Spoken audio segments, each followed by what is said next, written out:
Voters have kicked out all of the Republican women from the South Carolina Senate. There were only 3 Republican women in the Senate, and they courageously took on their party to stop a total abortion ban from passing in the state last year.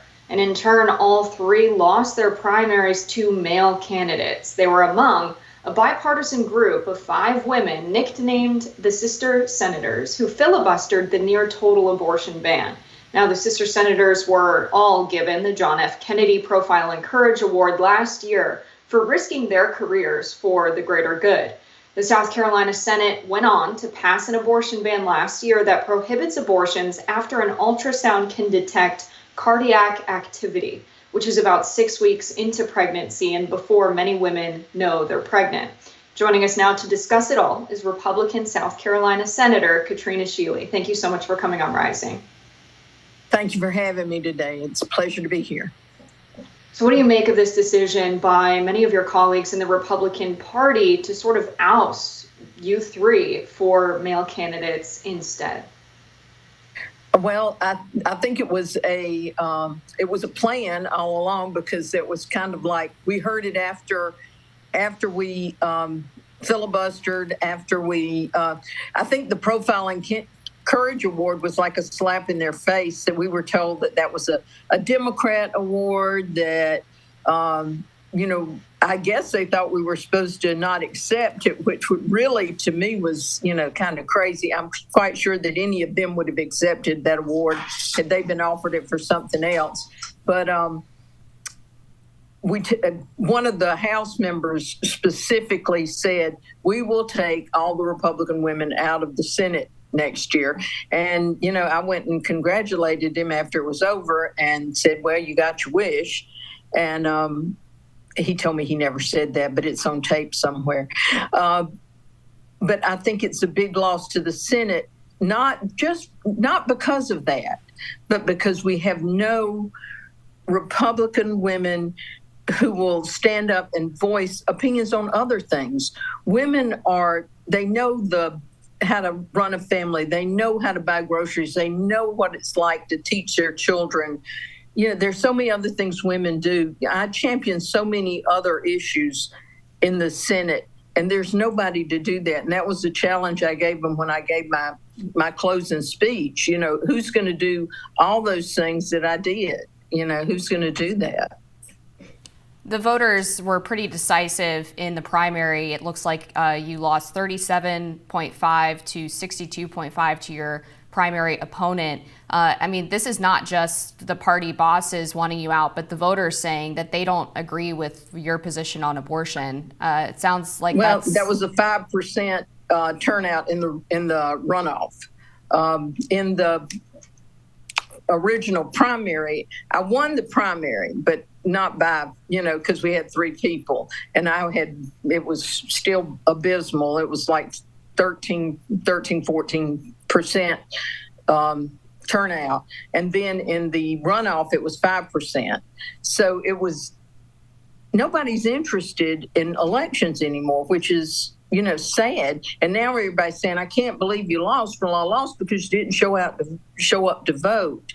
But, it's not a given you're going to win an election just because you're an incumbent. And the things they did during that election were horrible. They had billboards up saying that I was a baby killer, that, Katrina Shealy lies, billboards, and all it was about was abortion. They had nothing else to run on.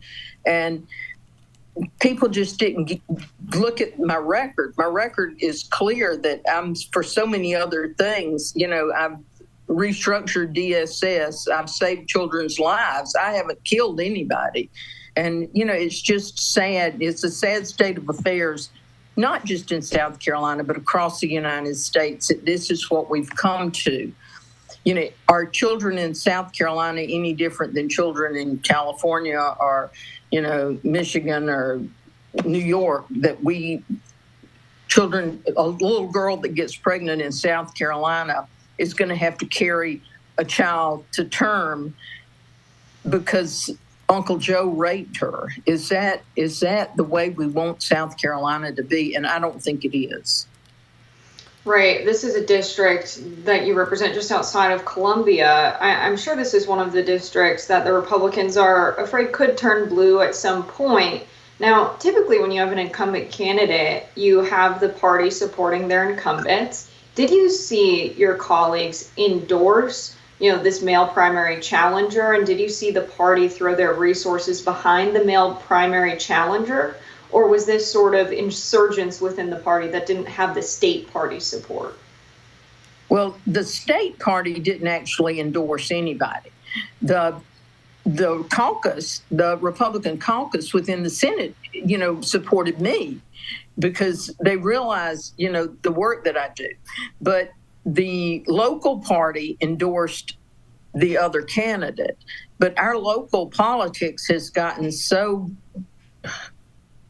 They're not Reagan Republicans. They're far right Freedom Caucus, and I don't know if y'all have Freedom Caucus. I know in D.C., but it's different here because they're so far right that we have just turned into the party of.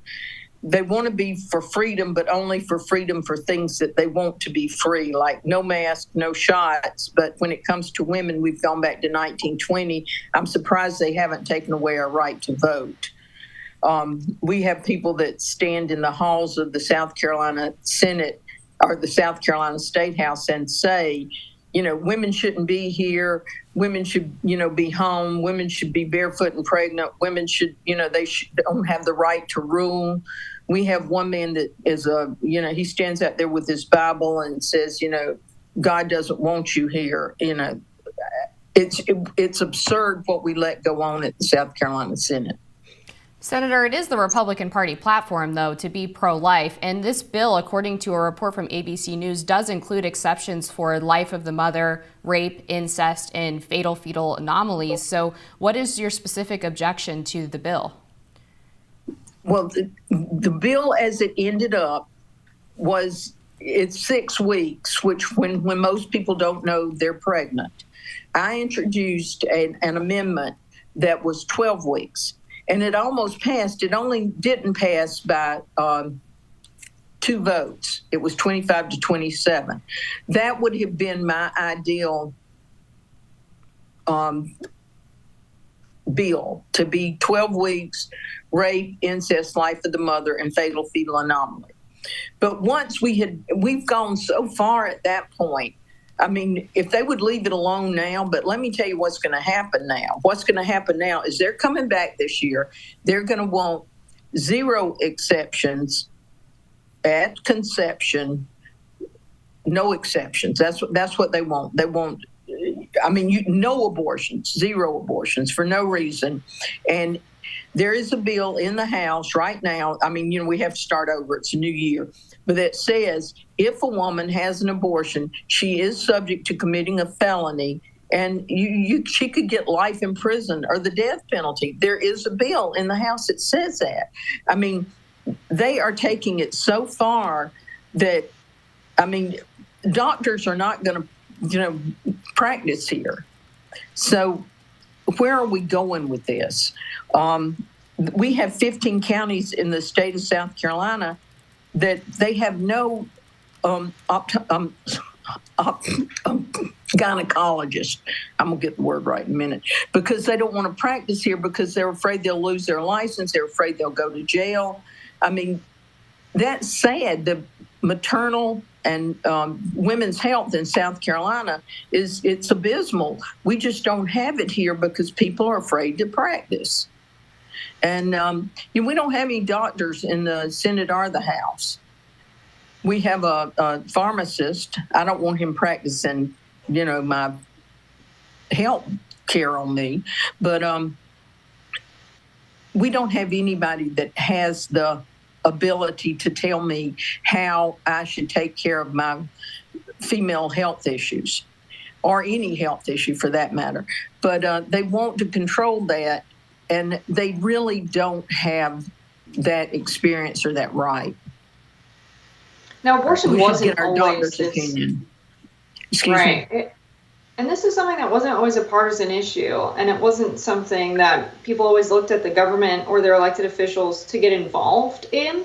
I'm curious what you make of your position in politics now. Are there still ideals you hold that make you want to stay a Republican, but really question this part of the Republican Party platform that a lot have clung to, which is, a lot of the heartbeat bills, a lot of the total bans without exceptions? What do you make of the party as a whole now? Are you still identifying with Republicans?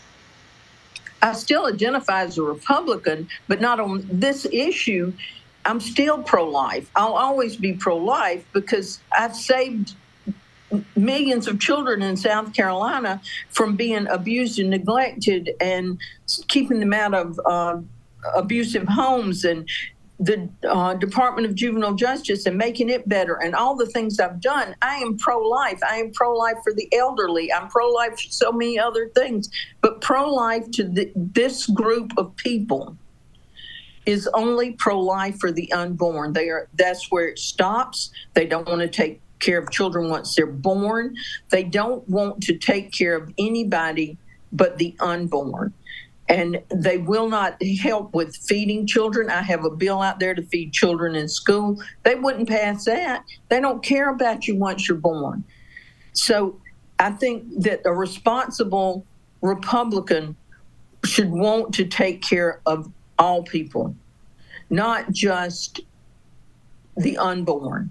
And, they laugh at me. I want to take care of the unborn, but I want to take care of everybody. And yes, I'm a Republican. I'm conservative. I believe in being conservative.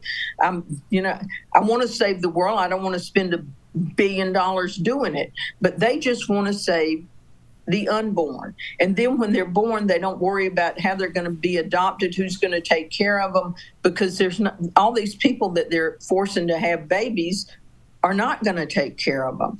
They're not going to, be a great parent. They're going to abuse. If you force somebody to have a child that doesn't want to, and they don't go up for adoption, what's going to happen to them? They don't care about that. You make a child, a 10-year-old have a child, you've not ruined one life, you've ruined two, because a 10-year-old probably is never going to be able to have a child with someone she loves, because you're going to ruin her reproductive system. I've said that on the Senate floor. They don't care. They said it's God's will. Well, it's not God's will for a 10-year-old to be raped by somebody. That's not God's will. All right, Senator, we're going to have to leave it there. Thanks for joining us on Rising. Thank you.